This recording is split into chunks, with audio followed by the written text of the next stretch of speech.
Okay, first off, how can you do it? It's not your job. Who's going to let you? And what can be done? Triage. You can find out what the numbers are. For our students, working students, real numbers. It's called anonymous polling.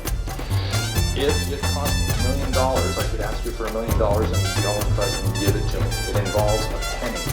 You flip a penny. You ask the students. You tell them. If it's heads, you say yes. If it's tails, you answer the question. I had planned on giving you each penny and inquiring as to whether your favorite pie was apple or pumpkin. It's a bit complicated because you can't answer, so I'm going to skip ahead. We could still do it. I could ask you to write on a piece of paper. Pick the top or the bottom. I could ask you to do it now if I can't ask you for your permission. But let's say you were to write on a piece of paper. I'd say, okay, pick the top or the bottom. I'd say pick all the top, heads, bottoms, tails. Have you, now if it were children, I can phrase this much more carefully. It's 3 minutes, it's the end of the day.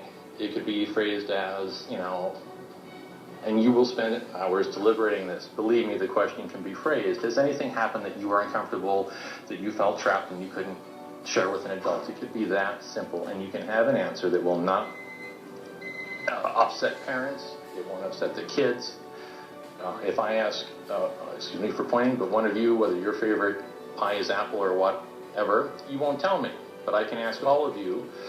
You'll say heads, heads, tails, tails, heads, heads, heads, tails, tails. None of you will know whose favorite pie or whatever. Okay, so we can ask our children these tough questions. That is not an excuse. I'm out of time?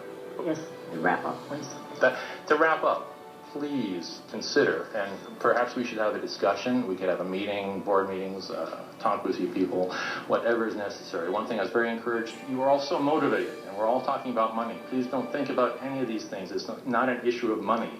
It is an issue of acknowledging that there's a problem and then worrying about it. If a child is on fire, and that's what we're talking about, this is literal abuse, and they're on fire now, not next month, not last month, it's not someone else's kids. As we're speaking, out of our 250,000 kids, students, 50 are newly being abused as we're speaking, and they're on fire, in pain now, this